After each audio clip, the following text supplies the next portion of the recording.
ರನ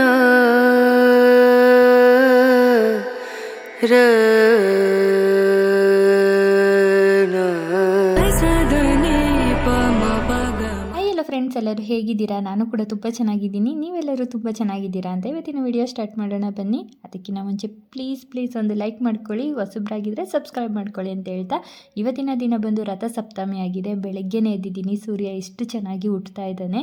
ಇವತ್ತು ಸೂರ್ಯ ಹುಟ್ಟಿದ ದಿನ ಕೂಡ ಅಂತ ಹೇಳ್ತಾರೆ, ಅಂದರೆ ಸೂರ್ಯನ ಬರ್ತಡೇ ಅಂತ ಹೇಳ್ತಾರೆ. ಇನ್ನು ಕೆಲವೊಬ್ಬೊಬ್ಬರು ಒಂದೊಂದು ರೀತಿ ಹೇಳ್ತಾರೆ. ಇವತ್ತು ನಾನು ಟೆರೆಸ್ ಮೇಲೆ ಬಂದಿದ್ದೆ ಸ್ವಲ್ಪ ವಾಕ್ ಮಾಡೋಣ ಅಂತ. ಸೂರ್ಯ ಮಾತ್ರ ತುಂಬ ಚೆನ್ನಾಗಿ ಕಾಣಿಸ್ತಾ ಇದ್ರು. ಇವತ್ತು ರಥಸಪ್ತಮಿ ಆಗಿರೋದ್ರಿಂದ ಇನ್ಮೇಲಂತೂ ತುಂಬ ಬಿಸಿಲು ಸ್ಟಾರ್ಟ್ ಆಗುತ್ತೆ. ಹಾಗೆಯೇ ಕೆಳಗಡೆ ಬಂದು ಕಸ ಎಲ್ಲ ಗುಡಿಸಿ ಬಾಗಿಲು ಕೂಡ ತೊಳೆದಿದ್ದಾಯಿತು.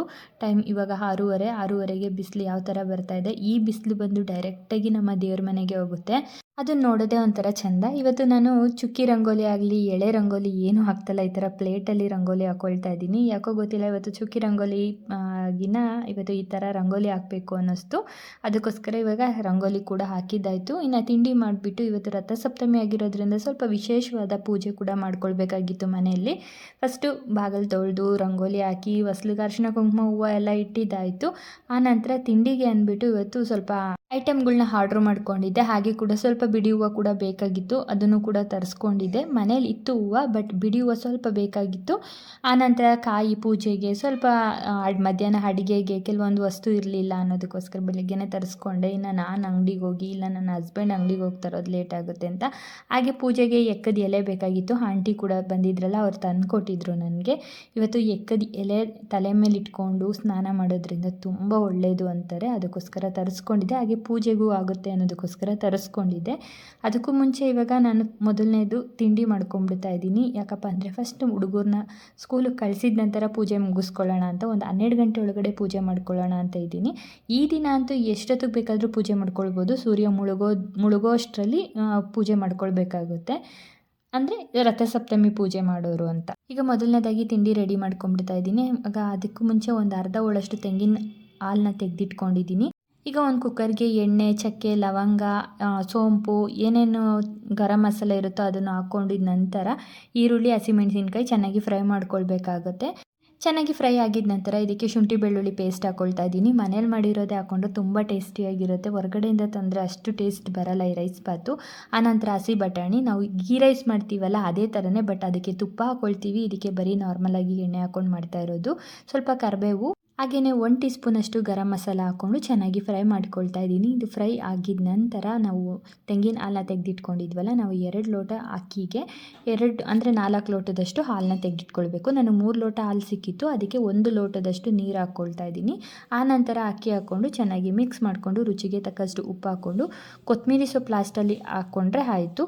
ತುಂಬ ಟೇಸ್ಟಿಯಾಗಿ ಕೂಡ ಬಂದಿತ್ತು. ಇದಕ್ಕೆ ಚಟ್ನಿ ಇದ್ದಿದ್ರೆ ಇನ್ನೂ ಚೆನ್ನಾಗಿರ್ತಾಯಿತ್ತು. ಟೈಮ್ ಇಲ್ಲದೆ ಇರೋ ಕಾರಣಕ್ಕೆ ನಾನು ಬರೀ ರೈಸ್ ಬಾತೆ ಹುಡುಗರಿಗೆ ಕೊಟ್ಟು ಕಳಿಸಿದಾಯಿತು. ಅವರು ಕೂಡ ತಿನ್ಕೊಂಡು ಹೊರಟಿದ ನಂತರ ನಾನು ಮನೆ ಕ್ಲೀನ್ ಮಾಡ್ಕೊಳ್ತಾ ಇದ್ದೀನಿ. ಆನಂತರ ಮನೆ ಒರೆಸೋದಕ್ಕೆ ಸ್ವಲ್ಪ ಅರಿಶಿನ, ಉಪ್ಪು ಎಲ್ಲ ಹಾಕ್ಕೊಂಡು ಕ್ಲೀನಾಗಿ ಮನೆ ಕೂಡ ಒರೆಸ್ಕೊಳ್ತಾ ಇದ್ದೀನಿ. ಮನೆ ಒರೆಸ್ಕೊಳ್ಳೋಕ್ಕಿಂತ ಮುಂಚೆ ಚೆನ್ನಾಗಿ ತಲೆಗೆ ಎಣ್ಣೆ ಹಾಕ್ಕೊಂಡಿದ್ದೀನಿ. ಇಲ್ಲ ಅಂದರೆ ಈ ಬಿಸಿಲಲ್ಲಿ ಹಾಗೇ ಡ್ರೈ ಆಗಿ ನನ್ನ ತಲೆಗೆ ಸ್ನಾನ ಮಾಡಿಕೊಂಡ್ರೆ ಕೂದಲೆಲ್ಲ ಒಂಥರ ಚಿಟ ಅಂತ ಸೌಂಡು ಮತ್ತು ಹರಾಡ್ತಾ ಇರುತ್ತೆ. ಅದಕ್ಕೋಸ್ಕರ ಚೆನ್ನಾಗಿ ಎಣ್ಣೆ ಅಪ್ಲೈ ಮಾಡಿಕೊಂಡು ಈ ಬಿಸಿಲಲ್ಲಿ ಸ್ನಾನ ಮಾಡ್ಕೊಳ್ಳೋದ್ರಿಂದ ಕೂದಲು ತುಂಬ ಹೆಲ್ತಿಯಾಗೂ ಕೂಡ ಬರುತ್ತೆ. ಈಗ ಎಲ್ಲ ಕೆಲಸ ಆಯಿತು, ನಾನು ಕೂಡ ಫ್ರೆಶ್ ಅಪ್ ಆಗಿದ್ದಾಯಿತು. ಪೂಜೆ ಅಂದಮೇಲೆ ಸೀರೆ ಉಟ್ಕೊಂಡು ಪೂಜೆ ಮಾಡಿದ್ರೇ ಒಂಥರ ಚೆಂದ. ಅದಕ್ಕೂ ಮುಂಚೆ ಇವತ್ತಿನ ರಥಸಪ್ತಮಿ ಪೂಜೆಗೆ ಏನೇನು ಬೇಕು ಅಂತ ನೋಡ್ಕೊಳ್ಳೋಣ. ಒಂದು ಪ್ಲೇಟ್ ತೊಗೊಂಡಿದ್ದೀನಿ ಹಿತ್ತಾಳೆದು, ಹಾಗೆಯೇ ಒಂದು 2 ದೀಪ ಮತ್ತು ಒಂದು ಕಾಮಾಕ್ಷಿ ದೀಪ ಇಲ್ಲ ಅಂದರೆ ಮಣ್ಣಿನ ದೀಪ ಕೂಡ ತೊಗೊಬೋದು. ಸ್ವಲ್ಪ ಬಿಡಿ ಹೂವು, ಹಾಗೆ ಎಕ್ಕದೆಲೆ, ನಾನು ಒಂದು 7 ಎಕ್ಕದೆಲೆನ ತೊಗೊಂಡಿದ್ದೀನಿ. ಪೂಜೆಗೆ ಹಣ್ಣು ಮತ್ತು ಕಾಯಿ ಇಷ್ಟು ತೊಗೊಂಡ್ರೆ ಆಯಿತು. ಈಗ ನಮ್ಮ ಮನೆಯಲ್ಲಿ ಸೂರ್ಯನ ಕಿರಣ ಡೈರೆಕ್ಟಾಗಿ ದೇವ್ರ ಮನೆಗೂ ಕೂಡ ಬೀಳೋದ್ರಿಂದ ನಾನು ದೇವ್ರ ಮನೆಯಲ್ಲೇ ಈ ಪೂಜೆ ಮಾಡ್ಕೊಳ್ತಾ ಇದ್ದೀನಿ. ಇಲ್ಲ ಅಂದರೆ ಹೊರಗಡೆ ತುಳಸಿ ಪಾಟ್ ಹತ್ರ ಎಲ್ಲಿ ಬಿಸಿಲು ಬೀಳುತ್ತೋ ಅಲ್ಲಿ ಈ ಪೂಜೆನ ಮಾಡ್ಕೊಳ್ಬೋದಾಗುತ್ತೆ. ಫಸ್ಟು ನಾನು ಈ ಥರ ಅರಿಶಿನ ಕ್ಲೀನಾಗಿ ಅಪ್ಲೈ ಮಾಡ್ಕೊಳ್ತಾ ಇದ್ದೀನಿ. ಒಂದು ರೌಂಡಾಗಿ ಬರೋ ಥರ ಈ ಅರಿಶಿನ ಹಚ್ಕೊಂಡಿದ ನಂತರ ಈಗ ಇದಕ್ಕೆ ರಂಗೋಲಿ ಹಾಕ್ಕೊಳ್ತಾ ಇದ್ದೀನಿ. ಇದು ರಥದ ರಂಗೋಲಿ ಹಾಕ್ಕೊಂಡ್ರೆ ತುಂಬ ಒಳ್ಳೆಯದು.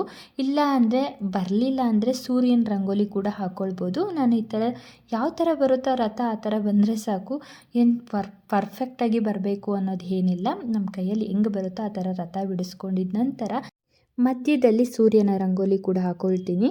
ಇದನ್ನೆಲ್ಲ ಹಾಕ್ಕೊಂಡಿದ ನಂತರ ಒಂದು ಪ್ಲೇಟ್ ಇರುತ್ತಲ್ಲ, ಅಂದರೆ ಹಿತ್ತಾಳೆ, ತಾಮ್ರ, ನಿಮ್ಮ ಮನೇಲಿ ಬೆಳ್ಳಿ ಪ್ಲೇಟ್ ಯಾವುದಿದ್ರೂ ಅದನ್ನು ತೊಗೊಳ್ಬೋದು. ಸ್ಟೀಲ್ ಬೇಡ ಅನಿಸುತ್ತೆ, ಹಿತ್ತಾಳೆ ಇದ್ದರೆ ಆದಷ್ಟು ಒಳ್ಳೆಯದು. ಆ ಹಿತ್ತಾಳೆ ಪ್ಲೇಟ್ ಮಧ್ಯಕ್ಕೆ ಗಂಧ, ಅರಿಶಿನ, ಕುಂಕುಮ ಇಷ್ಟು ಇಟ್ಕೊಂಡು ರಥದ ಮಧ್ಯೆ ಇಡ್ತಾಯಿದ್ದೀನಿ. ಈಗ 7 ಎಕ್ಕದ ಎಲೆ ತೊಗೊಂಡು ಅದಕ್ಕೂ ಅಷ್ಟೇ ಗಂಧ, ಅರಿಶಿನ, ಕುಂಕುಮ ಇಟ್ಕೊಂಡು 7 ಈ ಥರ ಸುತ್ತೂ ಇಟ್ಕೊಳ್ತೀನಿ. ಆನಂತರ ಒಂದು 5 ಇಡಿ ಇಲ್ಲ 3 ಇಡಿಯಷ್ಟು ಗೋಧಿ, ಅಂದರೆ ನವಗ್ರಹದಲ್ಲಿ ಮೇಯ್ನ್ ಬಂದು ಗೋಧಿನೇ ಅಲ್ವಾ, ಅದಕ್ಕೋಸ್ಕರ ಒಂದು ನವಗ್ರಹನ ಈ ಥರ ಪೂಜೆಗೆ ಇಟ್ಕೊಂಡ್ರೆ ತುಂಬ ಒಳ್ಳೆಯದು. ಈ ಪೂಜೆ ಎಲ್ಲ ಆಗಿದ ನಂತರ ಈ ಏನಂತಾರಲ್ಲ ಗೋಧಿ ಮತ್ತು ಬಾಳೆಹಣ್ಣು ಇದನ್ನೆಲ್ಲನೂ ಯಾರಿಗಾನ ಬಡವರಿಗೆ ದಾನ ಮಾಡಿ, ಇಲ್ಲ ದೇವಸ್ಥಾನಕ್ಕೆ ದಾನ ಮಾಡ್ಬೋದು, ನಾವು ಯೂಸ್ ಮಾಡ್ಕೊಳ್ಳೋಂಗಿಲ್ಲ. ಈಗ ಮಧ್ಯದಲ್ಲಿ ದೀಪ ಇಟ್ಟು ಹೂವಿನಿಂದ ಅಲಂಕಾರ ಮಾಡಿ ಹಣ್ಣು ಇಟ್ಟು ಆನಂತರ ಇವಾಗ ಪೂಜೆಗೆ ರೆಡಿ ಮಾಡಿ ಇಟ್ಟಿದ್ದೀನಿ. 2 ದೀಪ ಕೂಡ ಇಟ್ಟಿದ್ದೀನಿ. ಈಗ ಫಸ್ಟಿಗೆ ಮನೆ ಪೂಜೆ ಮುಗಿಸ್ಕೊಳ್ತೀನಿ. ಮನೆ ಪೂಜೆ ಮುಗಿಸ್ಕೊಂಡಿದ ನಂತರ ಈಗ ನಾನು ಇಲ್ಲಿ ರಥಸಪ್ತಮಿ ಪೂಜೆ ಮಾಡ್ಕೊಳ್ತಾ ಇದ್ದೀನಿ. ತುಂಬ ಈಸಿಯಾಗಿ ಮಾಡ್ಕೊಳ್ಬೋದು. ಒಬ್ಬೊಬ್ಬರು ಒಂದೊಂದು ಥರ ಡಿಫ್ರೆಂಟಾಗಿ ಮಾಡ್ಕೊಳ್ತಾರೆ. ಸಿಂಪಲ್ಲಾಗಿ ನಮಗೆ ಯಾವ ಥರ ಬರುತ್ತೋ ಆ ಥರ ಮಾಡಿಕೊಂಡು ಶ್ರದ್ಧೆ ಭಕ್ತಿ ಇದ್ದರೆ ಸಾಕು. ಇದನ್ನೇನು ಆಡಂಬರವಾಗಿ ಮಾಡ್ಕೊಳ್ಬೇಕು ಅನ್ನೋದೇನಿಲ್ಲ. ಕೆಲವರು ಪೊಂಗಲ್ಲು ಎಲ್ಲ ಕೂಡ ಮಾಡ್ಕೊಳ್ತಾರೆ. ಇದಕ್ಕೆ ಉಪವಾಸ ಇದ್ದು ಕೂಡ ಮಾಡ್ತಾರೆ. ನಾನು ಉಪವಾಸ ಇದ್ದೀನಿ, ಬಟ್ ಏನಂದರೆ ಬೆಳಗ್ಗೆ ಬೇಗ ಪೂಜೆ ಮುಗಿಸ್ಕೊಂಡ್ರೆ ಮಧ್ಯಾಹ್ನ ಊಟ ಮಾಡ್ಕೊಳ್ತೀನಿ. ಈಗ ಕಾಯಿ ಒಡೆದು ಹಾಗೆ ಮಂಗಳಾರತಿ ಮಾಡ್ಕೊಳ್ತಾ ಇದ್ದೀನಿ. ಇವತ್ತಿನ ಪೂಜೆ ಇಷ್ಟೇ. ರಥಸಪ್ತಮಿ ಪೂಜೆ ತುಂಬ ಒಳ್ಳೆಯದು. ಆದರೆ ಸೂರ್ಯನಿಗೆ ಸ್ವಲ್ಪ ಅಕ್ಷತೆ ಹೂವು ಎಲ್ಲ ಸಮರ್ಪಿಸಿ ಹೊರಗಡೆ ಹೋಗಿ, ಅಂದರೆ ಸುಮ್ಮನೆ ಆಕಾಶಕ್ಕೆ ಹಿಂಗೆ ಮೇಲೆ ಎಸೆದ್ರೆ ಆಯಿತು, ಸೂರ್ಯನ ನಮಸ್ಕಾರ ಮಾಡಿಕೊಂಡ್ರೆ ತುಂಬ ಒಳ್ಳೆಯದು ಈ ದಿನ ಅಂತ ಹೇಳ್ತಾರೆ. ನಾನು ಕೂಡ ಸಿಂಪಲಾಗಿ ಮನೆಯಲ್ಲಿ ಈ ಪೂಜೆ ಮುಗಿಸ್ಕೊಂಡೆ. ಯಾರನ್ನ ರಥಸಪ್ತಮಿ ಮಾಡಬೇಕು ಅನ್ನೋರು ಈ ಥರ ಸಿಂಪಲ್ಲಾಗೆ ಮಾಡ್ಕೊಳ್ಳಿ. ತುಂಬ ನಮಗೆ ಬರೋದೇ ಇಲ್ಲ ಅವ್ರು ಮಾಡಬೇಕು, ಇದು ಇವ್ರು ಮಾಡಬೇಕು, ಅವಾಗಿಂದ ಪಾಲಿಸ್ಕೊಂಬಂದಿರೋರು ಮಾಡಬೇಕು, ಏನೂ ಇಲ್ಲ. ನಿಮಗೆ ಇಷ್ಟ ಆದರೆ ಮಾತ್ರ ಈ ಪೂಜೆನ ಮಾಡ್ಬೋದು ಅಷ್ಟೇ. ಭಕ್ತಿ ಇದ್ದರೆ ಸಾಕು, ಬಲವಂತವಾಗಿ ಯಾವುದೇ ಥರ ಪೂಜೆ ಮಾಡೋಕ್ಕೆ ಹೋಗಬಾರ್ದು. ಈಗ ಇದನ್ನೆಲ್ಲ ಮುಗಿಸ್ಕೊಂಡು ನಂತರ ಮಧ್ಯಾಹ್ನ ಅಡುಗೆ ಕೂಡ ಮಾಡ್ಕೊಂಬಿಟ್ಟೆ. ರಾತ್ರಿಗೆ ಮಾಡ್ಕೊಳ್ಳೋಣ ಅಂತ ಇದ್ದೆ, ಇನ್ನೂ ಟೈಮ್ ಬಂದು ಇನ್ನೂ ಇತ್ತು, ತುಂಬ ಟೈಮ್ ಇತ್ತು. ಫಸ್ಟಿಗೆ ಅಡುಗೆ ಮಾಡಿ ಇಟ್ಕೊಂಡ್ಬಿಡೋಣ ಅಂದ್ಬಿಟ್ಟು ಇವತ್ತು ಸಿಂಪಲ್ಲಾಗಿ ನಾನು ಬಟಾಣಿ ಮತ್ತು ಆಲೂಗಡ್ಡೆ ಹಾಕಿ ಒಂದು ಮಸಾಲೆ ಗೊಜ್ಜು ಥರ ಮಾಡ್ಕೊಳ್ತಾ ಇದ್ದೀನಿ. ಹಾಗೆಯೇ ಸೈಡ್ಗೆ ಅಂದ್ಬಿಟ್ಟು ನಾನು ಸ್ವಲ್ಪ ಸೊಪ್ಪಿನ ಪಲ್ಯ ಕೂಡ ಮಾಡ್ಕೊಳ್ತಾ ಇದ್ದೀನಿ. ಸೊಪ್ಪಿನ ಪಲ್ಯ ಮಾಡಿ ತುಂಬ ದಿನವೇ ಆಗೋಗ್ಬಿಟ್ಟಿತ್ತು.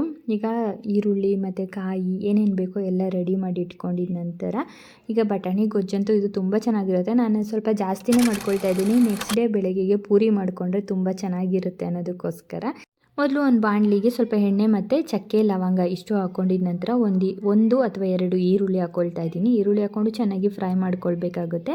ಹಾಗೆಯೇ ಒಂದು 2ರಿಂದ 2 ಸ್ಪೂನಷ್ಟು ಧನಿಯಾ ಹಾಕ್ಕೊಳ್ತಾ ಇದ್ದೀನಿ. ನಿಮ್ಮ ಹತ್ರ ಧನಿಯಾ ಇಲ್ಲ ಅಂದರೆ ಧನಿಯಾ ಪುಡಿ ಕೂಡ ಹಾಕ್ಕೊಳ್ಬೋದು. ಈಗ ಹಾಕ್ಕೊಬಾರ್ದು, ಲಾಸ್ಟಿಗೆ ಹಾಕ್ಕೊಳ್ಬೇಕಾಗುತ್ತೆ.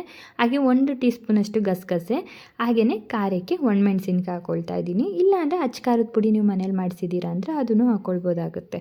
ಈಗ ಇದನ್ನಿಷ್ಟು ಚೆನ್ನಾಗಿ ಫ್ರೈ ಆಗಿದ ನಂತರ 1 ಹಿಡಿಯಷ್ಟು ಬೆಳ್ಳುಳ್ಳಿ, ಹಾಗೆ ಒಂದು ಅರ್ಧ ಇಂಚು ಶುಂಠಿ ಹಾಕ್ಕೊಂಡಿದ್ದೀನಿ. ಇಷ್ಟು ಹಾಕ್ಕೊಂಡು ಚೆನ್ನಾಗಿ ಫ್ರೈ ಆಗಿದ ನಂತರ ಒಂದು 2 ಟೊಮೆಟೊ ಹಾಕ್ಕೊಳ್ತಾ ಇದ್ದೀನಿ. ಅದನ್ನು ಸ್ವಲ್ಪ ಟೊಮೆಟೊ ಸಾಫ್ಟ್ ಆಗಿದ ನಂತರ ಇನ್ನೇನು ಸ್ಟವ್ ಆಫ್ ಮಾಡ್ತೀವಪ್ಪ ಅನ್ನೋ ಟೈಮಲ್ಲಿ ಹಸಿ ತೆಂಗಿನಕಾಯಿ, ಕೊತ್ತಂಬರಿ ಸೊಪ್ಪು ಹಾಕ್ಕೊಂಡು ಸ್ಟವ್ ಆಫ್ ಮಾಡಿಬಿಟ್ಟು ಇದು ಕಂಪ್ಲೀಟಾಗಿ ತಣ್ಣಗಾಗಬೇಕು. ಬಿಸಿ ಹಾಕಿ ರುಬ್ಬಿಟ್ರೆ ಅಂತೂ ಎಲ್ಲ ಮಖಕ್ಕೆ ಸಿಡಿದ್ಬಿಡುತ್ತೆ. ಹುಷಾರಾಗಿ ಇದನ್ನು ರುಬ್ಕೊಳ್ಬೇಕು.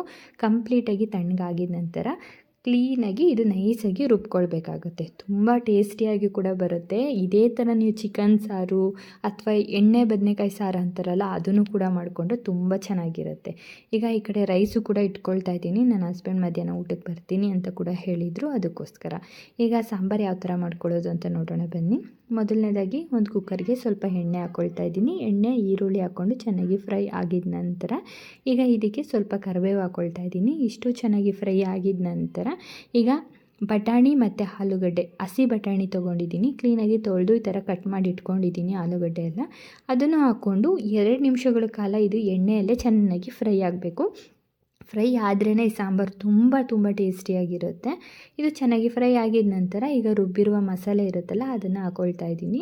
ಇದು ನೀವು ಯಾವ ಥರ ಬೇಕಾದರೂ ಮಾಡ್ಕೊಳ್ಬೋದು, ಅಂದರೆ ಗಟ್ಟಿ ಬೇಕಾ, ತೆಳು ಬೇಕಾ, ಎಲ್ಲ ಯಾವ ಥರ ಬೇಕಾದ್ರೂ ಮಾಡ್ಕೊಳ್ಬೋದು. ನಾನು ಸ್ವಲ್ಪ ಗಟ್ಟಿಗೆ ಮಾಡ್ಕೊಳ್ತಾ ಇದ್ದೀನಿ, ಯಾಕಂದರೆ ನೆಕ್ಸ್ಟ್ ಡೇ ಪೂರಿಗೆ ತುಂಬ ಚೆನ್ನಾಗಿರುತ್ತೆ ಇದು ಅಂದ್ಬಿಟ್ಟು. ಮತ್ತು ಮುದ್ದೆಗೆ, ಅನ್ನಕ್ಕೆ ಅಂತೂ ಸೂಪರ್ ಕಾಂಬಿನೇಷನು. ನಮ್ಮ ಮನೇಲೆಲ್ಲ ರೈಸ್ ಅಂದರೆ ತುಂಬ ಇಷ್ಟಪಡ್ತಾರೆ. ರೈಸಿಗೆ ತುಂಬ ಚೆನ್ನಾಗಿರುತ್ತೆ. ಈಗ ರುಚಿಗೆ ತಕ್ಕಷ್ಟು ಉಪ್ಪು ಹಾಕ್ಬಿಟ್ಟು ಬರೀ ಒಂದೇ ವಿಷಲ್, ಯಾಕಂದರೆ ಆಲೂಗಡ್ಡೆನೂ ಬೇಗ ಬೆಂದೋಗುತ್ತೆ, ಬಟಾಣಿ ಕೂಡ ಬೆಂದೋಗುತ್ತೆ. ಮಸಾಲೆ ಎಲ್ಲ ಆಲ್ರೆಡಿ ರುಬ್ಬಿಟ್ಕೊಂಡಿದ್ದೀವಿ, ಅಂದರೆ ಫ್ರೈ ಮಾಡಿ ಇಟ್ಕೊಂಡಿದ್ದೀವಿ. ಎಲ್ಲನೂ ಫ್ರೈ ಆಗಿರೋ ಕಾರಣಕ್ಕೆ ಒಂದು ವಿಷಲ್ ಬರ್ಸ್ಕೊಂಡ್ರೆ ಆಯಿತು. ಈಗ ಸೊಪ್ಪಿನ ಪಲ್ಯ, ಒಂದು ಸ್ವಲ್ಪ ಎಣ್ಣೆ, ಸಾಸಿವೆ, ಈರುಳ್ಳಿ, ಒಣಮೆಣ್ಸಿನ್ಕಾಯಿ, ಸ್ವಲ್ಪ ಹಸಿಮೆಣ್ಸಿನ್ಕಾಯಿ ಹಾಕ್ಕೊಂಡು ಚೆನ್ನಾಗಿ ಫ್ರೈ ಆಗಿದ ನಂತರ ಈಗ ಈ ಕಡೆ ನಾನು ಸೊಪ್ಪು ಕೂಡ ಕಟ್ ಮಾಡಿ ಇಟ್ಕೊಂಡಿದ್ದೆ, ಅದನ್ನು ಕೂಡ ಮಿಕ್ಸ್ ಮಾಡಿಕೊಂಡ್ರೆ ಆಯಿತು. ನಾನು ಯಾವುದೇ ರೀತಿ ನೀರಲ್ಲೇನು ಬೇಯಿಸಲ್ಲ, ಬರೀ ಎಣ್ಣೆಯಲ್ಲೇ ಇದನ್ನು ಚೆನ್ನಾಗಿ ಫ್ರೈ ಮಾಡ್ಕೊಳ್ಬೇಕಾಗುತ್ತೆ. ಇಷ್ಟೇ ಫ್ರೆಂಡ್ಸ್ ಇವತ್ತಿನ ವಿಡಿಯೋ. ಈ ವಿಡಿಯೋ ನಿಮಗೆ ಇಷ್ಟ ಆಗಿದೆ ಅಂದ್ಕೊಳ್ತೀನಿ. ಇಷ್ಟ ಆದರೆ ದಯವಿಟ್ಟು ಒಂದು ಲೈಕ್ ಮಾಡ್ಕೊಳ್ಳಿ, ಹಾಗೆ ಹೊಸಬ್ರಾಗಿದ್ದರೆ ಸಬ್ಸ್ಕ್ರೈಬ್ ಮಾಡ್ಕೊಳ್ಳಿ ಅಂತ ಹೇಳ್ತಾ, ಈ ವಿಡಿಯೋ ಹೇಗೆ ಅನ್ನಿಸ್ತು ಅಂತ ಕೂಡ ಕಮೆಂಟ್ ಮಾಡಿ. ಪಲ್ಯ ಮಾತ್ರ ತುಂಬ ಚೆನ್ನಾಗಿತ್ತು. ಇದಕ್ಕೆ ಇಷ್ಟ ಆದರೆ ತೆಂಗಿನಕಾಯಿ ತುರಿ ಹಾಕ್ಕೊಳ್ಳಿ, ತುಂಬ ಚೆನ್ನಾಗಿರುತ್ತೆ. ನಮ್ಮ ಮನೇಲಂತೂ ತೆಂಗಿನಕಾಯಿನೇ ತಿನ್ನದೇ ಇರೋ ಕಾರಣಕ್ಕೆ ನಾನು ಹಾಗೆ ಮಾಡ್ಕೊಳ್ತೀನಿ. ಓಕೆ ಫ್ರೆಂಡ್ಸ್, ನೆಕ್ಸ್ಟ್ ವಿಡಿಯೋದಲ್ಲಿ ಸಿಗ್ತೀನಿ. ಅಲ್ಲಿವರೆಗೂ ಟೇಕ್ ಕೇರ್, ಬಾಯ್ ಬಾಯ್.